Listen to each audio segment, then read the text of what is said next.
we are here in Honda Big Wing Kolkata North, and we're riding the CB300R and the newly launched CB300F. Both of these motorcycles are similar in displacement, so people might think that they are from the same engine, but that's not true. Actually, this is a completely new design, new engine that Honda has developed. Main difference in the engines would be that this is an air cooled engine, whereas that is liquid cooled. So obviously that's the more premium version, whereas this is the more budget friendly version. So you do see a drop in power, and that's about 8 horsepower or 7 horsepower lower than the previous version, that is 300R.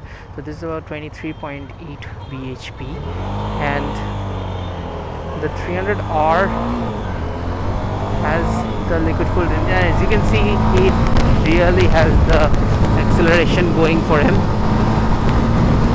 Now that this bike's slow, now that I'm taking this bike hard, I can see that this bike also has punch, but not like that one.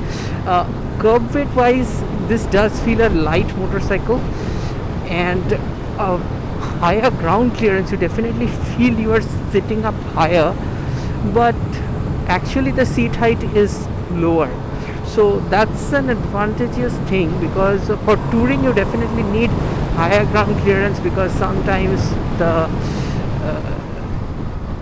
touring situations you have really high speed breakers and potholes and some really bad riding conditions.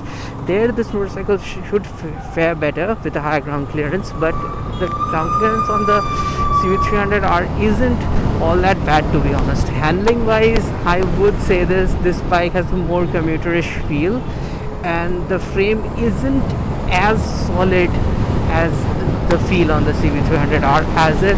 This bike's not wobbly, but that one feels like a far superior handler, and I feel the difference between the two bikes is mainly due to the difference in frame that's being used.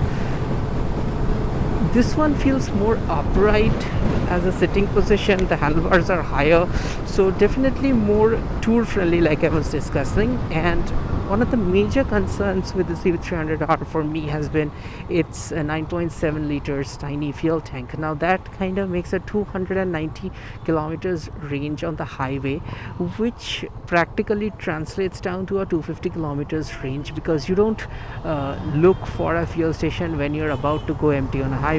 So when you hit reserve, that's at 1.9 liter reserve capacity, so practically about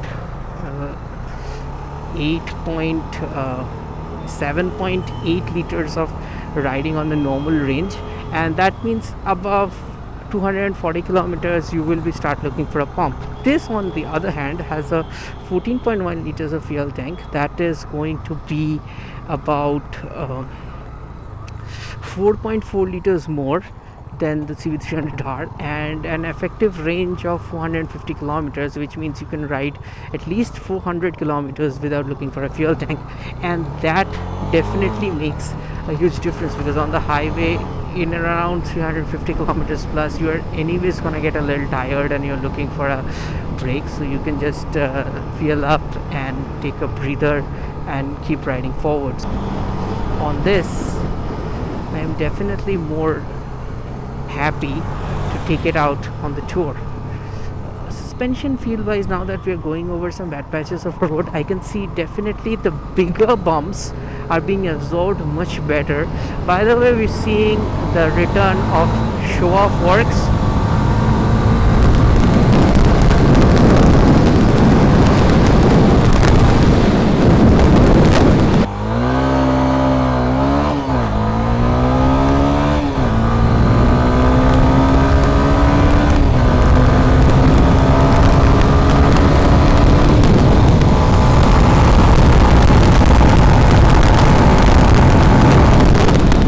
Just cornered 124 kilometers. The motorcycle does have decent amount of front end feel, but there is a little bit of wobbliness. Now that can be attributed to the tire pressure, and I'm not really sure whether they have filled up the right tire pressure on this motorcycle for cornering or not. I probably want to switch to the other motorcycle now.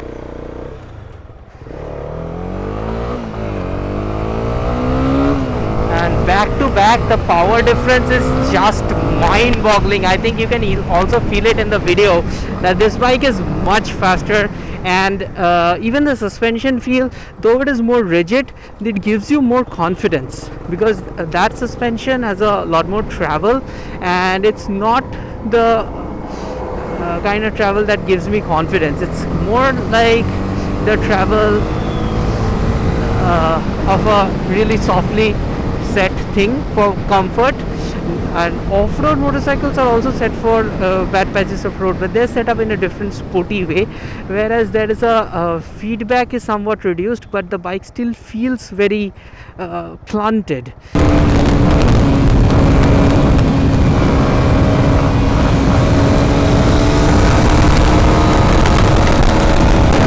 When you ride the 300F on its own, it does feel very nice and self-sufficient, but when you ride it against the R, the bike does feel kind of underpowered, and I think that's the point with this new platform that HMSI has developed specifically for India.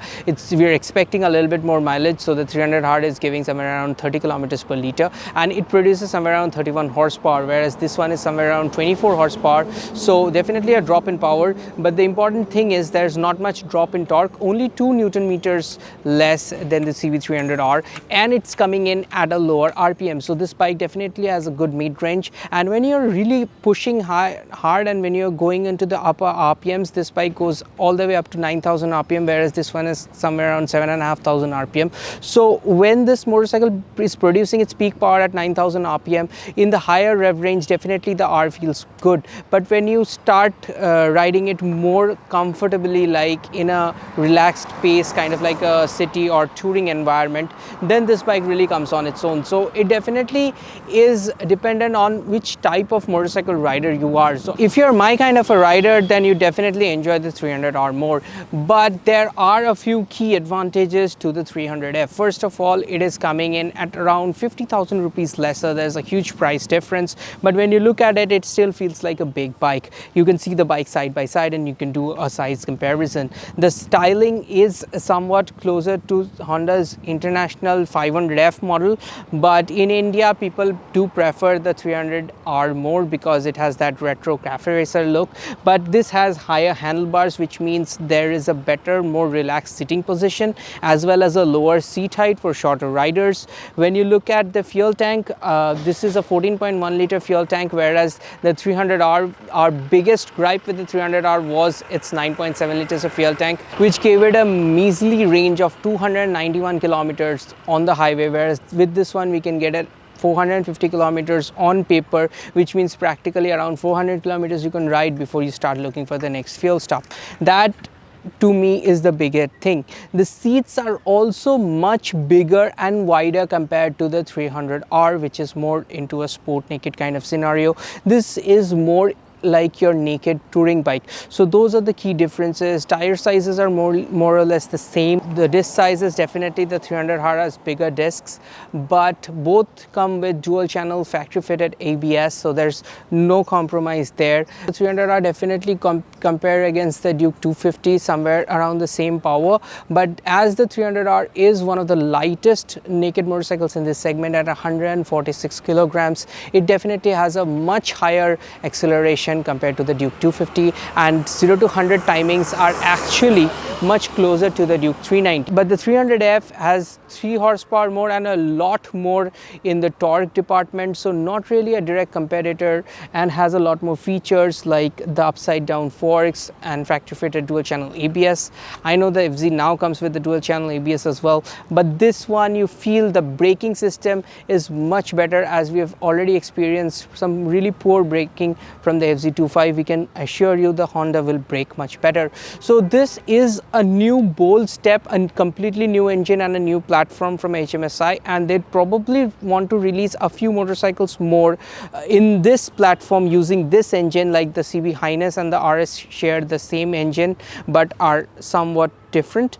This motorcycle can actually be the first motorcycle in its class and have a few other, maybe a cruiser type motorcycle or a more adventure type budget motorcycle in the segment, I definitely want to see that one, a budget 300cc adventure motorcycle, because this engine definitely reminds me of an adventure engine, because there's power is lesser but the torque is actually more than the power figure, which is the first time I'm seeing from a Honda engine in this segment. So definitely want to check out more motorcycles if Honda decides to release on this. For now, I would say this is more for the practical rider who wants the budget motorcycle to perform every day compared to none other motorcycle in its segment. At the same time, you take it out on a tour and it will perform flawlessly, because it's 23 horsepower and it has got ample torque to sit at around 120 kilometers per hour on the highway, because we did some top speed runs and due to the lot of speed breakers could not go to the absolute top speed, but 120 plus it was attaining pretty easily, and all day cruising at 120 won't be a problem. So come ahead and take a test drive from Honda Big Wing Kolkata North, or if you're in any other city, you can head over to your nearest Big Wing dealership and you can get a test drive, because test drive bikes are always available at Honda Big Wing. And make up your mind, if you're definitely a sporty kind of rider, the 300R has always been my favorite, and this motorcycle, though I enjoyed it, my favorite remains the 300R in this segment, the 250-300 segment. So I would still stick with this one. I'll take this one home, but this one will make a lot of sense for a lot of different people. Thanks for watching.